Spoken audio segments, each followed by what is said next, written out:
Welcome to Basically Sci-Fi, the short storytelling podcast where we tell stories that you can basically call sci-fi. I'm Jared, I'm Todd. And I'm Adam. and today we are doing a story from me about cults. Ooh. Yeah. Yeah.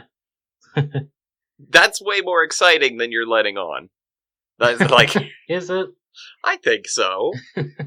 I mean, what kind of cult has this, like, lukewarm response? Like, hey, yeah, I'm in a It's cult. a pretty mundane cult, but they aren't gonna be drinking any Kool-Aid or anything, but Yeah. You say that. I do say that. Hey, Kool-Aid tastes pretty nice. I don't know why you wouldn't drink it. Especially when it's poisoned. Which is, okay, to be honest, usually not the case. You would think so, at least. Yeah. Usually. I mean, every cult I've ever been in, the punch was not poisoned. Fair enough. Oh man, but you guys ever find yourself up at like 3 a.m. after you draw a picture for 3 hours, and then instead of going to bed, you spend like 3 more hours talking to Australians on a Discord server about Star Wars? 'Cause that's what I did last night instead of going to bed. Ooh. Yeah, it happens. Yeah. I wonder if they have an interesting perspective down under about Star Wars. That's about the same as here. Like, prequels weren't very good, sequels were worse. All of their opinions, just like their toilet flushes, are backwards. That's kind of what I had a. That's kind of what I had a suspicion of. They love the prequels, don't they? No, the backwards. They gotta love the sequel trilogy. That's how the. Oh god, the sequels. Adam loves the sequels. I'm outing you. What? Listen, I really enjoyed There's episode no 8. story. I enjoyed episode 8 quite a lot. Episode 7 was moderate. Episode 9 was terrible. But I really enjoyed episode 8. Up there with my top Star Wars movies. 10 out of 10 with Star Wars. Good movie. Yeah. I heartily disagree. 7 was fine. It was A New Hope all over again. Yeah, that's why it's 7 for Then me. 8 was a completely different story with completely different characters that were just the same names as the other characters. And 9 was just garbage all over the place, terribly written. I still haven't seen it. Listen, I'm surprised J.J. Abrams not is still worth getting business in this industry. But because, like, I mean, I don't think fucking love that guy. everything the man I touches. don't think any of these are hot takes. Like, I think No. we all know It's that just- 8 or 7 was A New Hope over again. But Look, you've known how for come we don't talk about what was the movie called? Rogue One. Oh yeah, Rogue One is a good movie. Oh. Sweet, That was good. Sweet Tap Dancing Jesus. That one was good. Yeah, it was fine.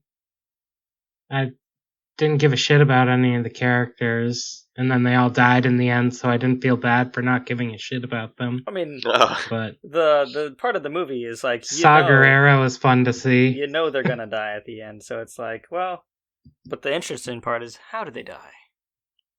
Right. Same thing I felt about The Passion. I was like, man, I like this guy. I hope he makes it. Spoiler alert. Doesn't. Spoiler alert, Mel Gibson is a piece of shit too. But I think what I liked most about Rogue One, that is the name of the movie, right? Yes. Yeah. Okay. What I liked most about it was its self-containedness, just being one story and then like done. Yeah, like you don't have to set things up to have like, sagas and trilogies. It's like perfectly fine self-contained narratives can exist. Right. Yeah, they can also exist with likable characters Yeah. and people you're invested in. Yeah. I think this is mostly They just just action decided not to. movies. Like, action movies now don't have... Like, you can't find just a self-contained action movie. Everything is Yeah. Fast and Furious 32 and Everything is franchised out. Extended universe. Or, extended universe, yeah. yeah. I mean, sure, you can find a rom-com that's just one movie. I'm not saying That's why you gotta pitch to To Star Wars? what's that guy's name? Danny DeVito. Ben The Stiller. guy that plays Deadpool. Oh, no. Fuck. Why can't I think Ryan. his name? Ryan Reynolds. Ryan yeah. Reynolds, yeah. Pitch him Yeah. a extended universe rom-com about this one guy who just falls in love with every woman he meets. Gets married. Each movie starts with a divorce Oh, jeez. from the last woman. Oh, that's actually a pretty good premise. Is it though? An extended universe rom-com. I don't know. Or like it's like the multiverse rom com where it's him in every but there's something a little bit different in each different multiverse. I need to know about the Just Friends extended universe. Or the Van Wilder extended universe. Jesus. The Notebook extended universe. Yeah. I thought that movie was pretty much one and done. I mean, the characters died at the end, didn't they? Essentially. I mean, spoiler alert. Well, yeah, but what about their I don't think kids? I've actually ever seen that movie, so I just know it's about Alzheimer's. So I assume one of the characters gonna be fucking dead at the end, because Yeah. what's the point of making that movie if they don't die? Jeez. I mean, yeah, probably a little too grim, but that's the truth of it. I feel like a lot of those movies, these days, trailers and internet nonsense, it's hard to really go into a movie without knowing at least a little bit about how it's going to turn out or what the plot's about. I don't know. I feel like movies like The Notebook I think there's hit lots a of lot people better who back in the avoid day. spoilers, though. Oh, Like, yeah. it's your own Yeah, responsibility, It's not that hard to avoid them if you don't want to see them. But no, for avoiding spoilers, I feel like that requires a certain amount of just not going on any social media you have. And that can be tough for some people. They log into Twitter and then boom, there's the fucking spoiler of the movie you wanted to see, and you're like, God damn Yes, it. God I fucking say damn it's easy, but I don't have Twitter. I don't use Facebook except for chat occasionally. Yeah. I don't So- I don't really use social media anymore, so aside from I guess what YouTube is social media. But Yeah, theoretically. so yeah, for Yeah. me, yeah, I just don't actively look up the movie and I'm fine. But for some people, Does it's that like make us it's like a daily like problem. really old or really young now? Like, Just really, because now it's only grandmas on Facebook. yeah, it's really tired. Oh no, I just can't muster the energy anymore to get on I think a social lot of media. kids are like that too. They're like, Yeah. the younger generation is like, man, I don't do social media. I've got a life. It's like too much time. It's called TikTok. I'm trying to Yeah. TikTok my Instagrams. I think younger people don't use Facebook as much as the other forms of social media, like possibly Twitter, definitely TikTok, The kids are now I jumping mean, on that but new Twitter now. Snapchat, and all that shit. I don't Well, know. the new one is Like I Clubhouse. said, I'm fucking old, so I don't follow any of that shit anyways. Clubhouse is the new one. It's Oh. the what's it called? Invitation only. Tinder? No. Clubhouse is an invitation only audio only, and it doesn't record. You can only do live chats or whatever with people. And so it's like that. It's got the exclusive fear of missing out nonsense, and then you can actively follow and I'm listen starting to my new social media platform called Before- Flophouse. Flophouse. What? Oh, wait a minute. It's invitation only, and also it's offline. And also it's pancakes. It's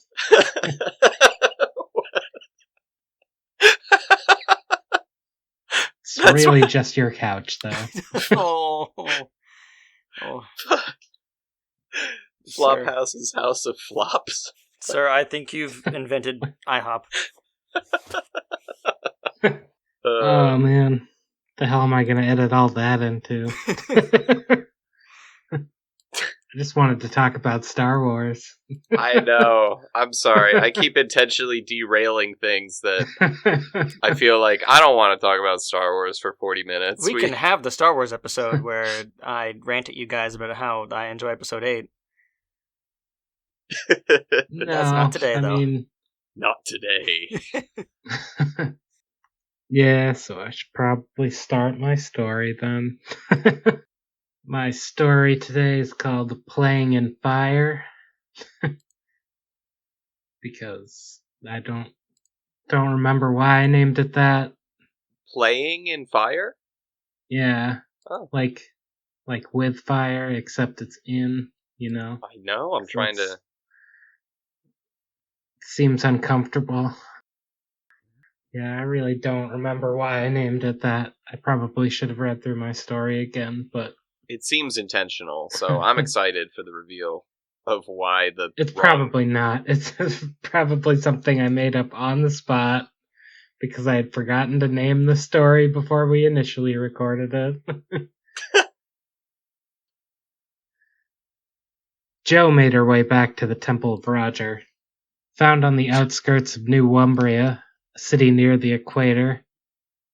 It was an overly warm area, founded after South Wumbria split from the north and moved to the southern pole. New Wumbria was founded by the Wumbrians, who felt no connection to north or south, and didn't want to put up with all the petty bickering of the two sides, and also didn't want to live in the miserable cold of the poles of the planet. She walked up to the entrance, a large gate gilded with precious metals and sockets where rare gems used to be, before people stopped caring about religion so much, and it became necessary to sell them off over the years to keep running. Then they were unable to reacquire them when money became less of an obsession for the peoples of Fibula. They are really progressive. Guess so. On her journey back, she had the time to consider the issues that concerned the cultists most. It was clear that their world was in danger. However, having actually spoken to her deity had reassured her some. Jo had been told by Roger himself that he would return, and he considers it his job to watch over them and protect Fibula from the dangerous elements that he had also put there in the first place. It was known that Roger is a liar. However, Jo didn't get that impression from him. He seemed genuinely concerned for the people of Falbeth, but was also very steadfast on the idea that he would return. Her reassurances on this did not help the other Joes, however. This is a catastrophe. Archbishop Jo was a quietly stern woman, very much rigidly inflexible, as most older people are. Jo was a bit taken aback by this outburst. No, we'll be good. There are members of the religion stationed in the other dimension, prepared to stop him should he try to leave. But I really don't think he will. He sounded like he was concerned for Albith, and he knows we would be fucked if he left. So why would he turn his back on us? His own creations, just to travel with the others. Wait, you talked with him? Well, yeah, I had to. We needed information on his plans. Nah, no.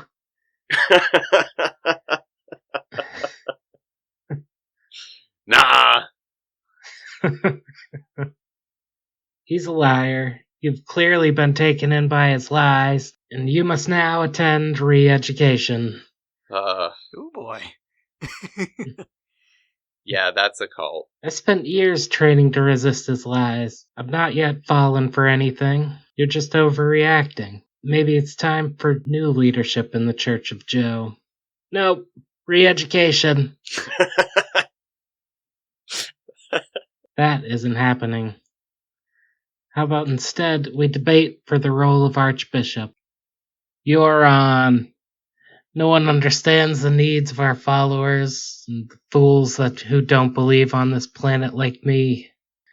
The two parted ways to prepare for the upcoming debate. They would have started immediately, but as the cult had faded in recent decades, there weren't enough members around to witness an immediate debate. To prepare for this, Jo spent most of her time in solitude. Many of the people in the church didn't trust her.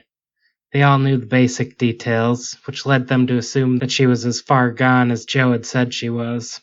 To get on top of this bias before the debate, she decided she must go out and interact with her fellow Joes. Most of them weren't as unreasonable as Jo. Surely, she thought, some of them could be swayed to her side of things. The first person she went to was Jo. Of course. An elder priest of the religion. He'd been present at the beginnings of the decline and had watched as many left for various reasons. This was where Jo decided to probe for information.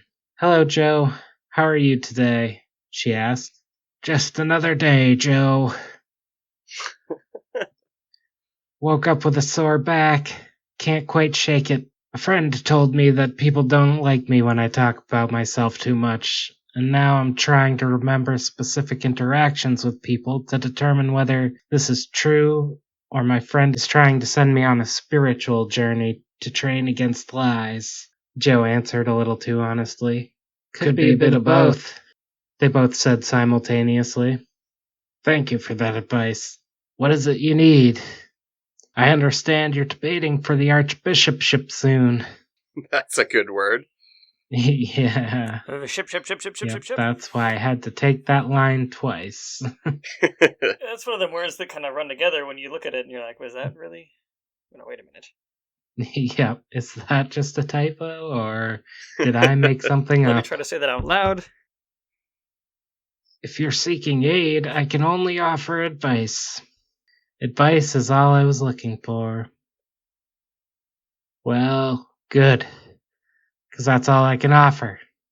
As you know, the great rift that led to the fading of our religion, it was initially assumed that science was just advancing too fast, and we couldn't adapt to this increasing knowledge base. Our old ways didn't fit into this new world, where we don't need to look up to the elderly to explain why the world works. It was later discovered, however, that actually, most people just didn't want to be named Jo.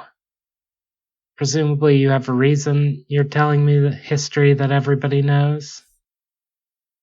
Yes, have some patience.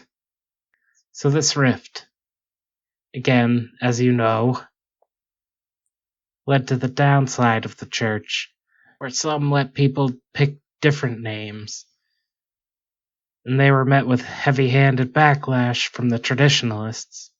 The reformers were sent to re-education, while an attempt was made to quash their ideas.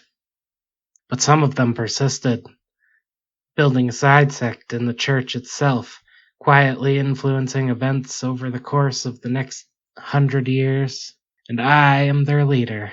And you may be just the archbishop we need to completely reform the church. Jo was surprised by this. The idea that there was a secret community inside the church trying to influence events was obvious enough. But them wanting to let people pick whatever name they liked would rock the community to its core. This is crazy. What if someone decided to name themselves Pancake? You would just let them? Yes. If it saves the church, why would we stop them? What about Rock? Yes. Zucchini?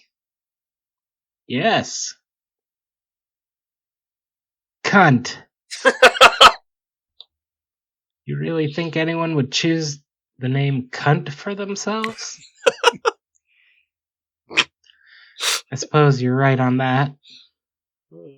Look, We've already started to impose the idea that different names are okay. Our slight sway has helped make your own name possible. Joe, without an E. It only gained acceptance widely about 20 years ago. I remember, as a child, when people found out I had no E, they would ridicule me. Yes, but think back. Did anyone outside of the church ever give you shit for it? I would guess not. No, mostly they would sigh and tell me to leave when I knocked on their doors, or pretend not to be home. Precisely. Now, about your debate. We've called in all of the members of the sect. Should you push our values in the debate, we will back you. That will give a decent chance to beat out the Archbishop for the title. If you choose not to, we'll just vote for whoever we actually feel will do a better job. This choice is yours, and then ours.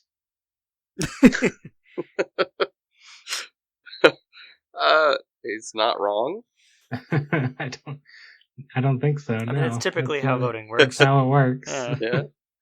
Joe left the conversation with some new talking points, beyond just saying that maybe Roger doesn't lie all the time. And she went to bed feeling more confident about the next day's debate, knowing the offshoot sect would help sway the vote.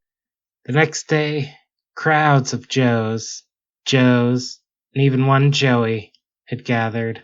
The bishops from North Wumbria, South Wumbria, and New Wumbria were all there, wondering why they weren't getting a shot at being Archbishop when this upstart was.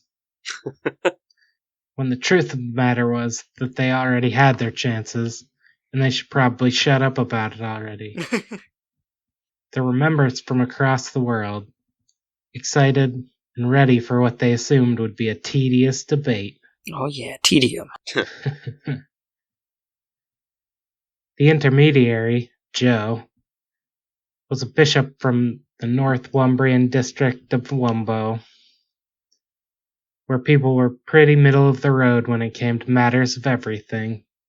It was therefore agreed that that made them pretty impartial when it came to decisions like these. This particular bishop was fairly new to the position. His predecessor had trained him as well as possible, but this was not an expected occurrence. These debates usually only happened when an archbishop died and a replacement was needed. Which, while that can happen at any time, the current archbishop was still a relatively young woman who probably had some time left. I don't know. Good morning, everyone. As you are all aware, we are here to take in an ideological debate. Archbishop Joe is here to debate Joe, a missionary from the Portal province, for the title of archbishop. The loser must face re-education and apologize. There was a coin toss to see who would speak first. The archbishop was allowed to pick heads or tails as a courtesy, and given that the coin used was heavily weighted, it should have been an easy pick. However, she forgot if the heavy side would land up or down, so she guessed and took heads. She was fortunate to pick correctly and went first. As you are all aware, Jo has been corrupted by Roger's lies. She's a danger to this world and our people. We are the last bastion to worship Roger. Us not immediately responding to this situation could potentially have disastrous consequences, including, but not limited to, him leaving us to journey with the Alabithans, or just wiping us out to start over with people more willing to worship him. That, actually, yeah, you're right. Yeah, that might be a legitimate concern. Except that Roger's not a god. He's just a custodian. He's just a guy. He's just a damn janitor. He's just a guy. Yep. That's the whole point of his character. I would also put it to you that we should go back to our original plan of blocking off the portal with a very large rock.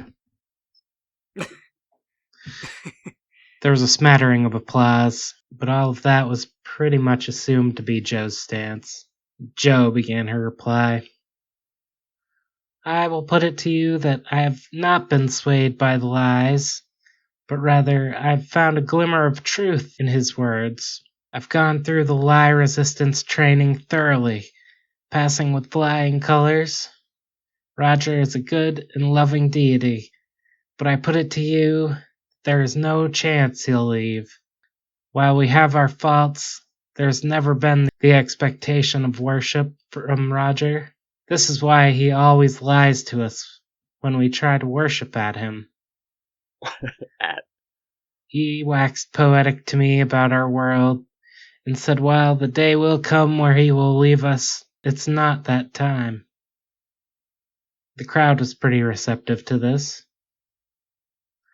Lies, Joe replied, to which the audience went absolutely nuts, frothing at the mouth, clamoring to dig out their pitchforks and torches to set fire to the heretics.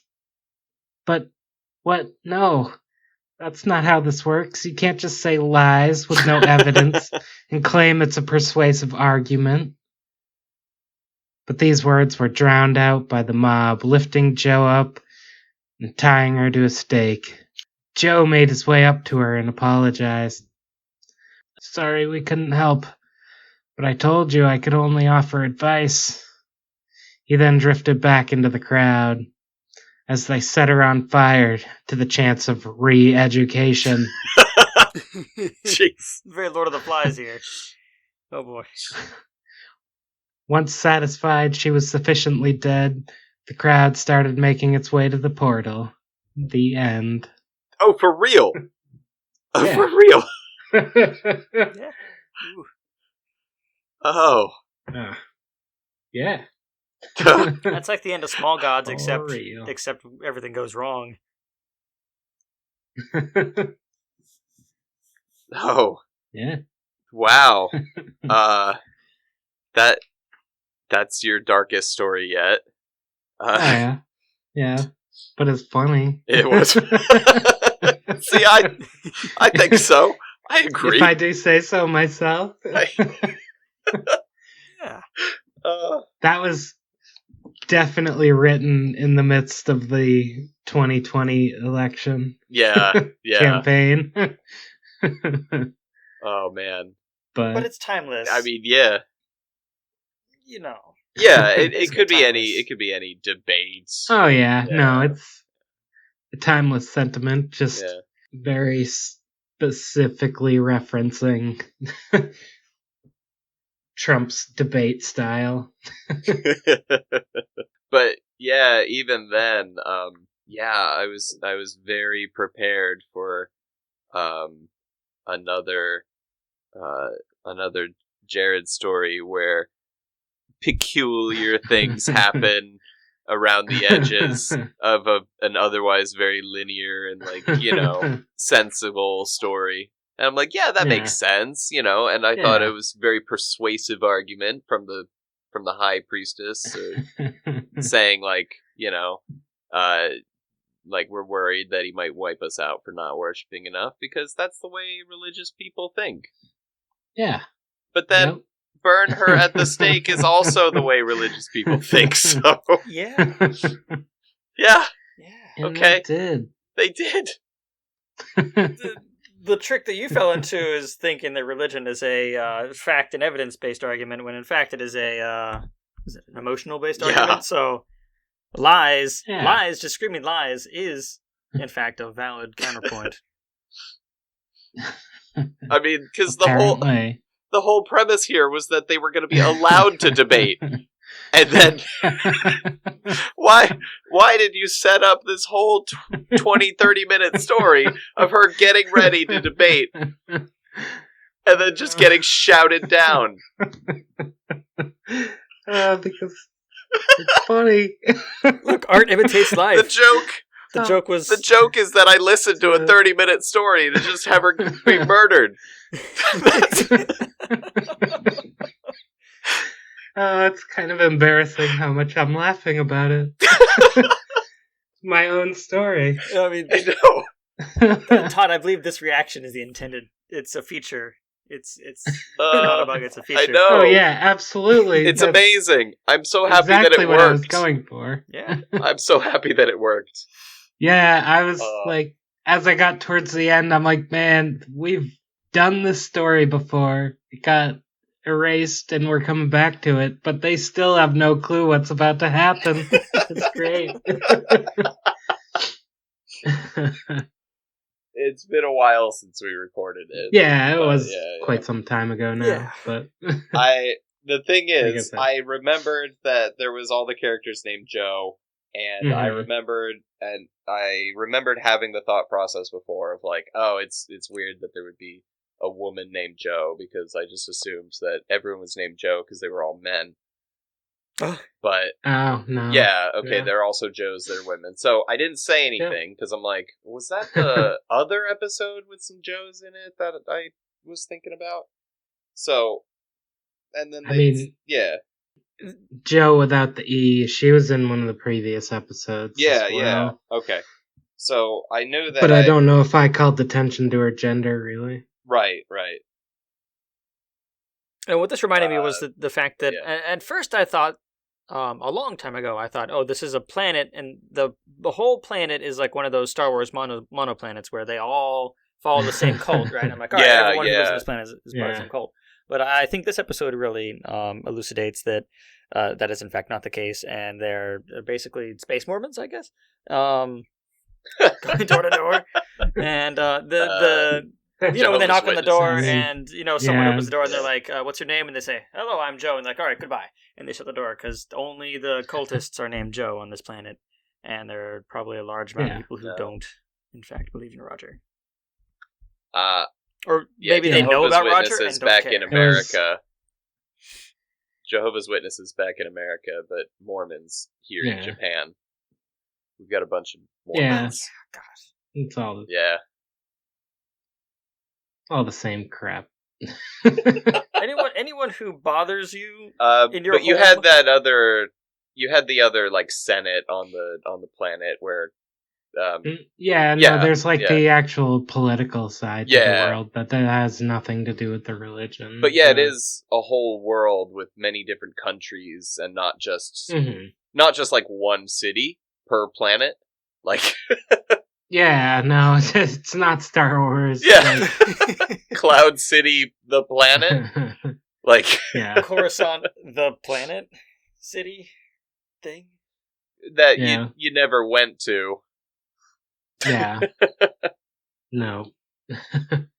No, there were, I don't know how much of the world I actually planned out, but like, aside from like the 3 main continents, 3 Wombrias. Yeah. Which also was confusing because I just like the idea that they're real unoriginal with their naming conventions. So North Wumbria, South Wumbria, and New Wumbria.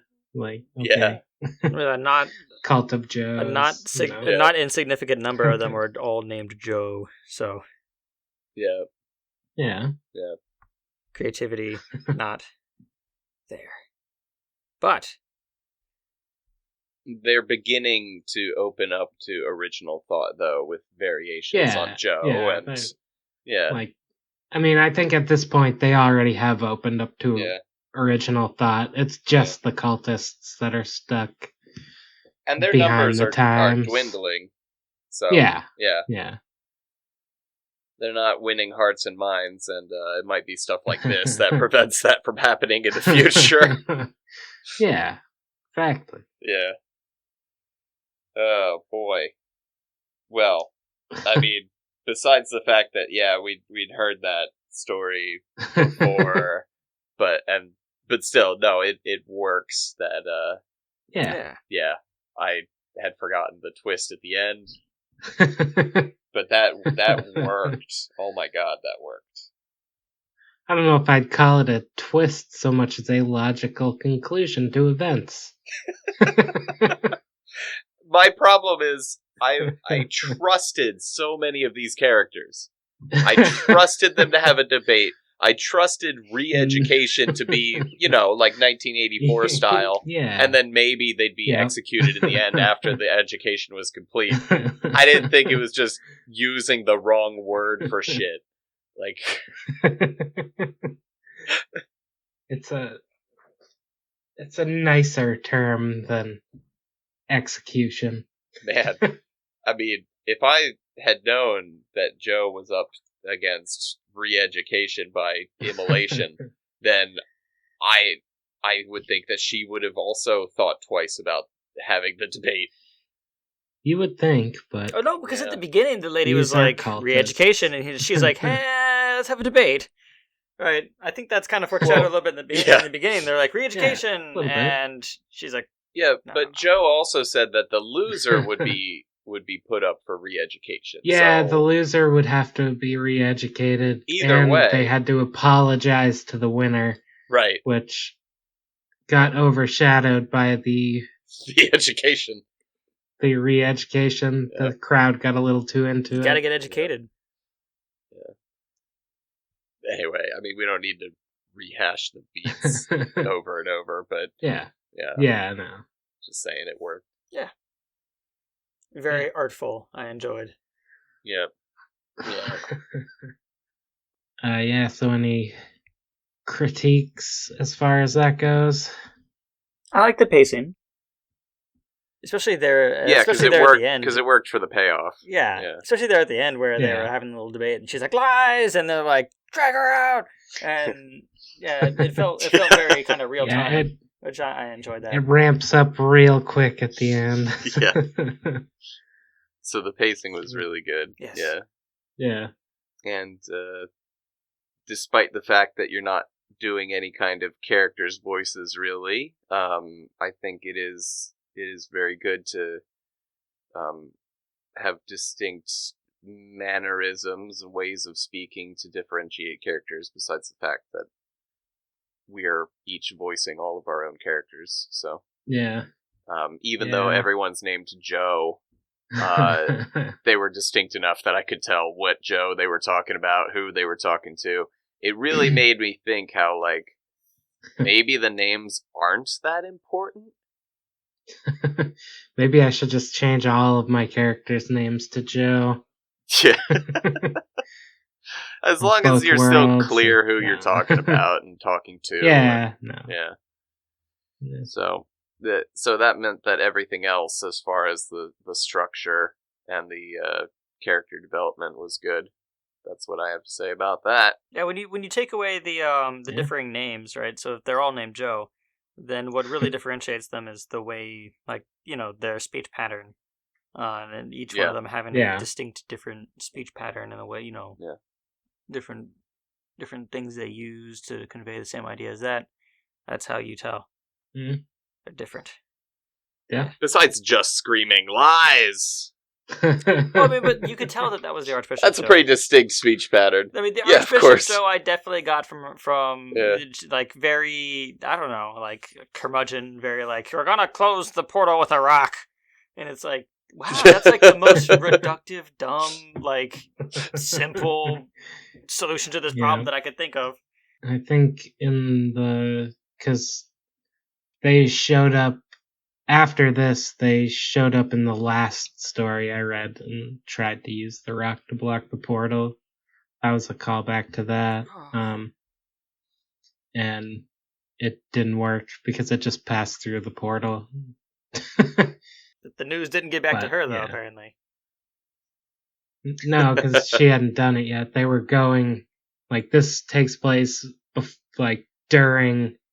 the previous story in my universe. Oh, okay, so during the liftoff. Yeah. Not for some reason, but man, it's gonna take me. Like, I want to say it, but it's gonna take me a while to get there because I can't remember the names. But the high priestess, I was thinking, was really similar to just from your portrayal of her. I was thinking, what's so I need to know, what's Ned's wife's name in Game of Thrones? Oh, Catelyn. Catelyn, and then her sister with the hole. Ooh boy. Oh, I don't remember her name. Yeah, but I'm picturing Skydor. her. Just call her breast milk lady. Yeah. Yeah, breast milk lady. I'm picturing her as like the high priestess, like kind of ruling over everyone, and everyone's listening and afraid, but then also just being off the walls crazy. Like, okay, yeah. Well, she's in charge. They are cultists. Yeah. So, you know. But I forget. I know that Roger is very big and has multiple arms, but he doesn't have multiple arms. No, but the people do. People of Alabif do. Okay. Because they were introduced as like demons because they didn't have symmetrical features. But the Joes are pretty humanoid. Yeah, the Joes and the people of Fibula are just humanoid. Okay. Because all right, then that is what I'm picturing them as. So it kind of lends to them being more grounded, and then surprising when they just immolate people. Or maybe when you look at history, it's not all that surprising. Yep.